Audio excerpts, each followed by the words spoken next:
The first comment that I read said, "Will you please do the world a favor?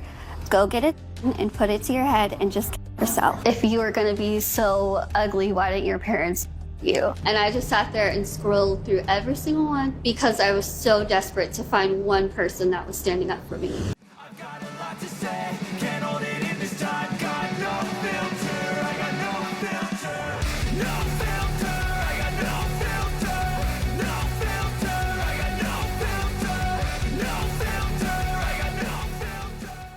Hey guys, welcome back to the channel. You know, many of us have had a big problem with gaining weight, trying to lose it, gaining it back, losing some, yo-yo dieting, constantly chasing some kind of utopic Hollywood thinness, just out of reach. And we think, man, if we could just reach that goal weight, life would be perfect and most of our problems would just melt away. Yeah, you know you're thinking that, or you have thought that at one point in time. Not everybody, but many of you. It's kind of like when people think, well, if I could just win the lottery, you know, all my problems would melt away. It's not really the case, but, you know, we're thinking it. But today, I think that we need to be reminded of function over form and the reality of how critical our body fat actually is and what purpose it serves. And look at the other side of this coin. Honestly, it's time to stop thinking of our body fat as if it was some sort of Marvel supervillain.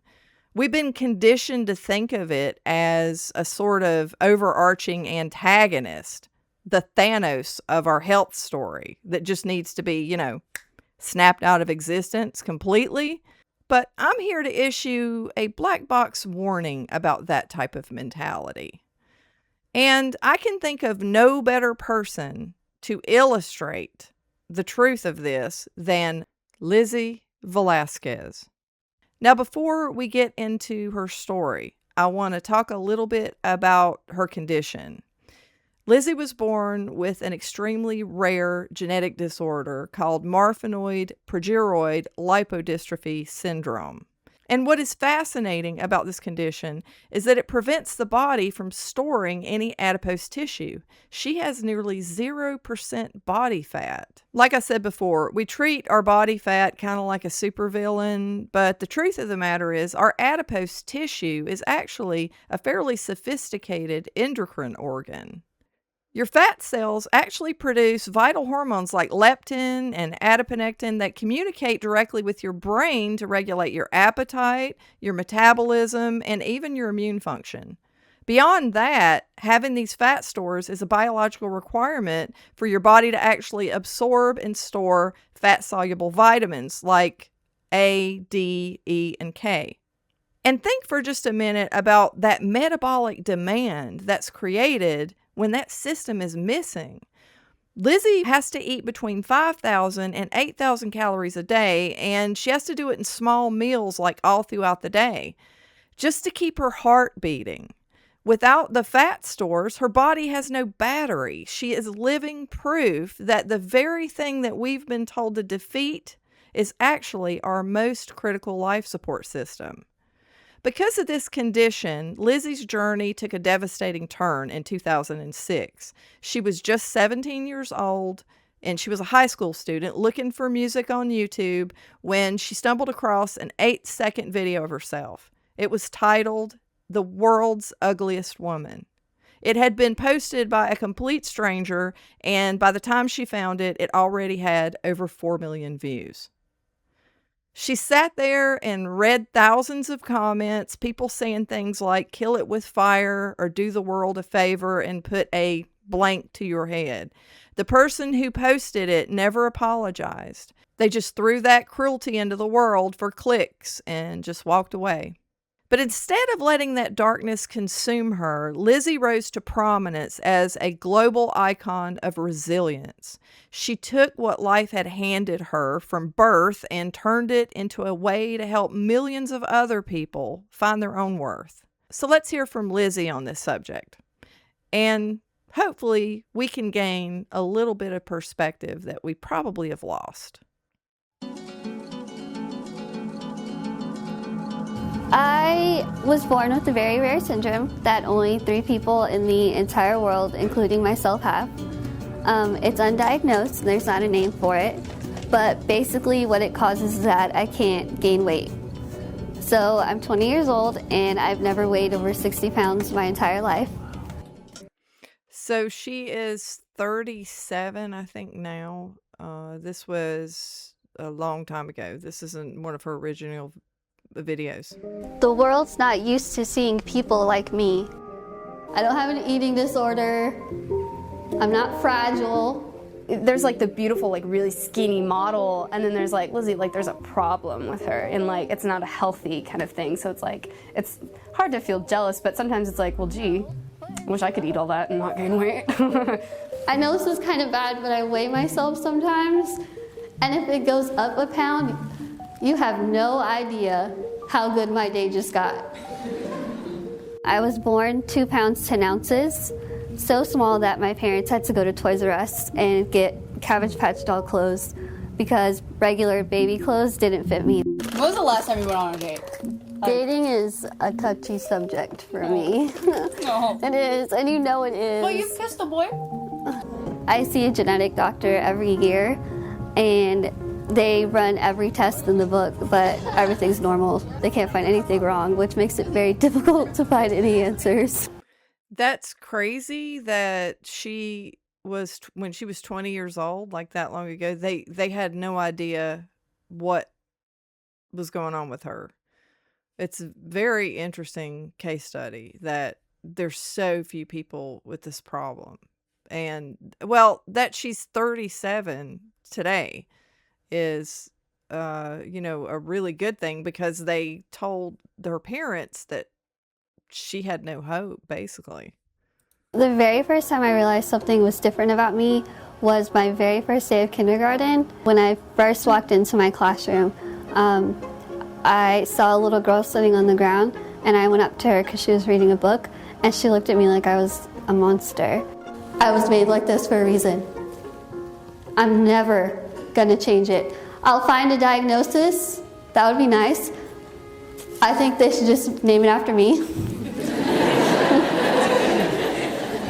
Lizzy syndrome. That would be a cool one. I was called Skinny Bones. That was a really big one. Skinny Bones, Grandma, because a lot of people told me I looked really old. There were some nights when I would go home and I would just cry and cry and cry. Here's the thing that's absolutely amazing to me is that she was able to keep going to school despite what she had to deal with and despite all of the taunting and bullying, because I'll tell you what, I had it rough when I was in elementary school and middle school especially, and I didn't have near what she's dealing with. I mean, I was just a skinny kid, so, if you're a target, you're a target, and kids are mean. I mean, it was terrible for me, and it was nothing compared to what she went through, but she was so resilient and was able to look at the bright side of life and, make lemonade, I guess, is the best way to put it. Pray every single night that I would wake up in the morning and look like one of you. And every day when I would wake up, I'd be disappointed. My faith, my family, and my friends are the 3 things that have gotten me where I am today, and have definitely been a huge part in my turning point of realizing that I need to be positive about this. My dream is to become a motivational speaker, and I'm working towards that every day. Well, she got her dream because she is a motivational speaker to this day. So she's had some health complications in the past couple of years. She had to have part of her stomach removed I think it was about 8 months ago, where she had a horrible ulcer and she was losing a lot of blood. She had to keep getting blood transfusions, and they had to basically remove part of her stomach. She was in ICU because of that. She's had tumors behind her ears. And I can't remember exactly where they are, but, it's caused some hearing loss, things like that. So a couple of her teeth fell out. So it's pretty rough, but she's still posting. She's on YouTube, and I think she's on Instagram and other platforms. But How many of you have judged people because of the way they look? Raise your hand. I have, I'm not gonna lie. I'm willing to talk to anybody who will listen to me. If I speak to a room of 1,000 people and I affect the life of one person, that's all that matters to me. She was told she wasn't going to walk. She wasn't going to learn, that I'd have to always feed her, that I'd have to take care of her the rest of her life. And to see what she's doing now is just awesome. I'm normal. I've set my goals. I decided I wanted to be an inspirational speaker, and I'm doing it. My dream was to get a book published. It'll be out in the spring. and that was back when she was 20, so that's impressive. So you heard what her mom said in the last video about how they didn't expect anything. They were not giving them any kind of hope at all. And in this video, she is, I believe, about 36 years old. She posted it on her channel about a year ago. So let's take a look.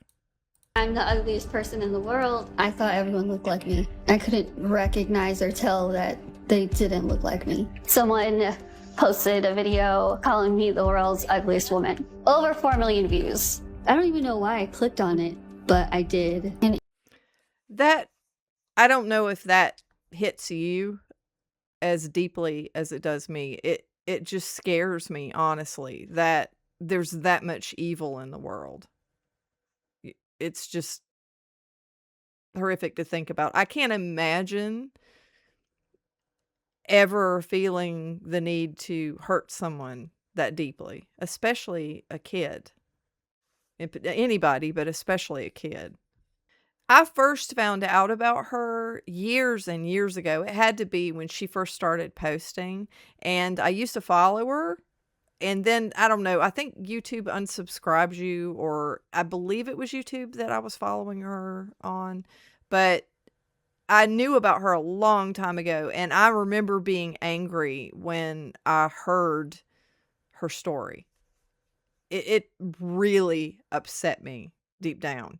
So it's just beyond me that there are people that are that wicked in this world. And I know a lot of people who do that kind of thing are angry and hurt, and there's things that they're going through and they're kind of lashing out or whatever. But that is just something that just floors me. And I remember being so upset hearing about this so long ago. And I did not keep track of her until recently.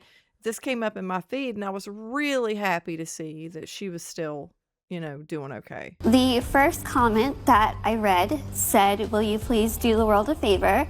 Go get it and put it to your head and just kill yourself. If you were gonna be so ugly, why didn't your parents you?" And I just sat there and scrolled through every single one because I was so desperate to find one person that was standing up for me. To find one comment that said, "You don't know her story." Can you imagine? I mean, what on earth to see that much hate where you have comment after comment? You got 4 million views and all of that feedback, and you can't find one kind word or one person standing up to that. That's just beyond me. I don't even have words for it.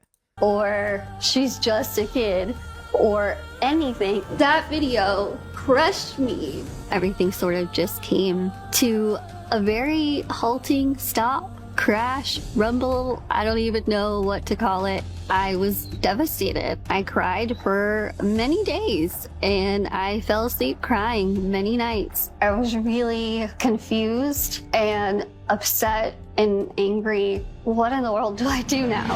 I was born 2 pounds, 10 ounces. I was very, very tiny. I stopped growing in my mom's stomach, so I was born early. The doctors had said they had never seen a child like that, and they didn't know exactly what was going on with her. Before they took me in to see my mom, they took a Polaroid picture of me and showed my mom the photo and said, "We want to show you this before we show you your daughter." They think that they're going to be scared of their own child. And she pushed it away and said, bring her to me right now. To me, she was already Lizzy. She was our daughter. She's tiny. It doesn't matter. She's our baby. No matter how hard I tried, no matter how hard I prayed, no matter what I did, I was not going to look like everybody else. I hated looking in the mirror. I hated going out in public because people would just stare at me. I hated all of those things. How come I can only see out of one eye? How come my clothes don't fit like the other kids? How come I can't do this and can't do that? I was at a point where I couldn't accept who I was and I didn't know who to blame. But it wasn't until I was starting 9th grade that I decided I wanted to put myself out there. What am I doing?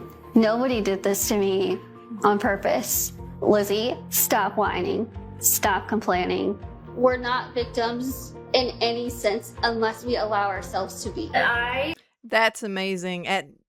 When you're in 9th grade, I was not that wise in 9th grade by any stretch of the imagination. So it's impressive. It's very impressive. This is a very impressive person that has a job to do in this world.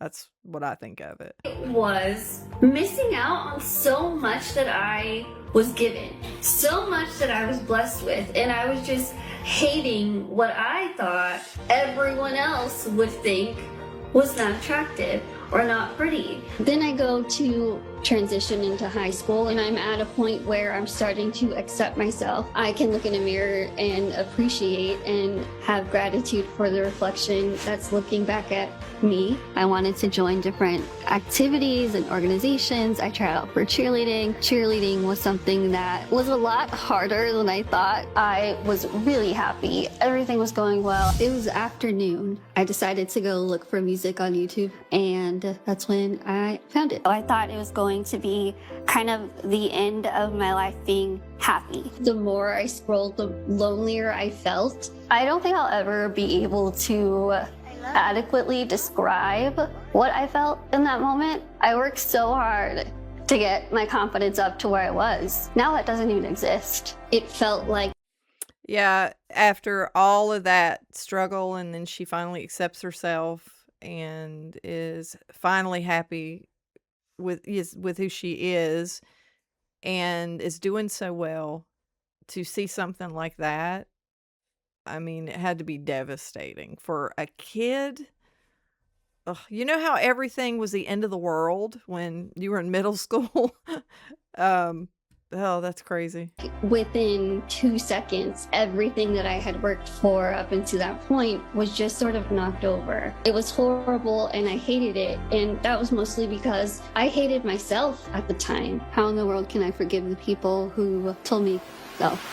Little did I know that that moment was going to be such a defining one. I knew deep down I was not going to let this video or those people become the definition of who I was meant to be. It changed everything. I could only have my one sad cry, and then you have to move on and look at the positive sides of things. And I think that's where the light was turned on for me, that I'm not going to sit here and let their words become the definition of who I am. We all know what it's like to feel like you're not good enough or pretty enough or strong enough. About a year or so after I found the video, I was asked to do my first speech for my assistant principal. She asked me to speak and tell students my story. Halfway through, I looked up and I realized that everyone was just listening. It was silent in there.